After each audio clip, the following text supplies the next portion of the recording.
inside the sanctuary zone can live, love and breed, and when they breed, their progeny moves out. They supply or resupply areas of the ocean, the coast, anywhere that has been devastated by overharvesting. And we do overharvest. We overharvest hugely. Everybody likes a bit of fish. What I've never been able to understand. And I worked as Eddie Obeid's advisor on marine conservation for about 3 years. I quit when I realised that he liked to say, well, you don't have to worry about marine conservation. Valerie Taylor's my advisor. Sounds good. Anyhow, we won't go there. It's not a good place. But I realised that there's really not a great deal we can do. We're trying to protect our marine environment, our coastal areas, and not doing a very good job. And it's not the fault of anybody in this room. It's the fault of the hip pocket of the rich, the developers, the polluters. They treat the ocean as a big garbage tip. And all the divers that were here, they know that, absolutely. I go diving, I'm going off Little Manly, and I can bring back as much plastic as I can carry. If I could carry a few shopping baskets and wheelie things, and I carry them too, but I can't. It's a big garbage tip. First of all, I believe, although it's against the law to do this, it has to have a serious punishment, not just a rap on the wrist. Serious fines for polluting the harbour or the coastline.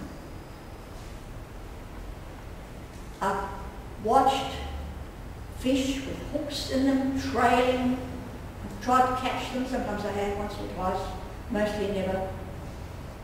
Trailing weights and floats. I've seen the poor grey nurse, so many of them damaged with hooks and things. Very sad. The grey nurse, by the way, seems to be in good condition now, I've noticed. On my last couple of dives out of Seal Rocks, I don't know about anywhere else. I believe if we're to have any hope at all of maintaining the integrity of our coastline, and I'm only talking about New South Wales. South Australia is doing pretty good at it. New South Wales. We should make every headland 100 metres out a sanctuary zone, because a lot of fish go to the headlands and go into those little places to lay their eggs or release their spawn or whatever they do. I've seen, just as recently as 2 weeks ago, a couple of kids with spear guns going out to the island off Seal Rocks, off Boat Beach, and coming back with quite a few fish. Nothing they could eat, including one poor little shovel-nosed shark about that long. And I said, why did you do that? The kid, who was about 14, he said, target practice. This sort of thing has to be stopped. I don't know, I can't stop it. Legislation can stop it. Education can stop it.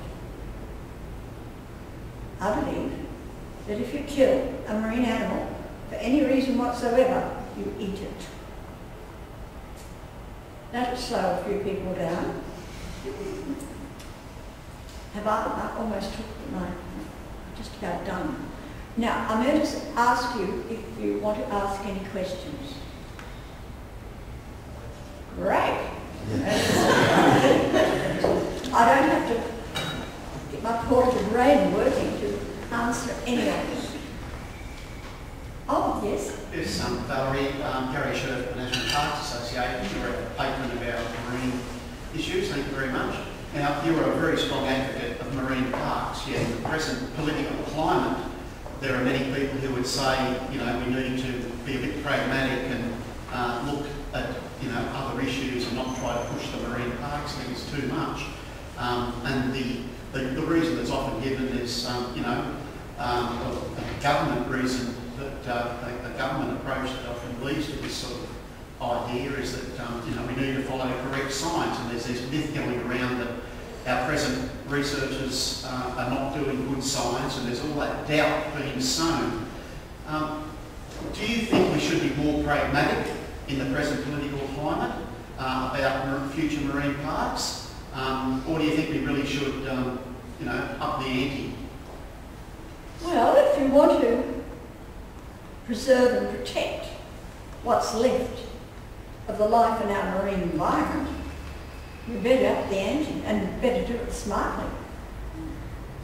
I'm afraid the government at the moment has got the Shooters Party and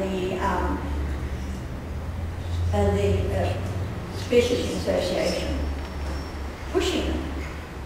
They actually have taken away a marine park or two. Actually, the words marine park don't mean anything. You can still fish in them. You can still spearfish in them. It's got to be a sanctuary zone to be any good at all and to do the right thing. It was an interesting question that you asked me there. It all depends on what the people of the state want.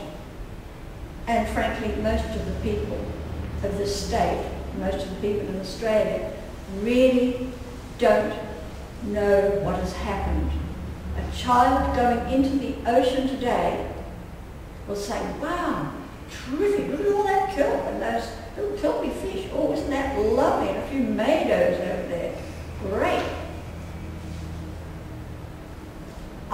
They will never know, ever, how nature really made the life along our coast. And it should be protected. I think we have 85 species that are only found here, just off this coast. I mean, who knows what the future will hold? Maybe those species, one of those species will contain a cure for cancer. In America, they're working very hard to find medicines from the marine world. The Chinese, of course, believe if they eat the sexual organs of a manta ray, they'll be able to have a son, but I don't quite believe that myself. Everybody has their own ideas. I have filled up my time, and I'm going to leave you now. And thank you for listening.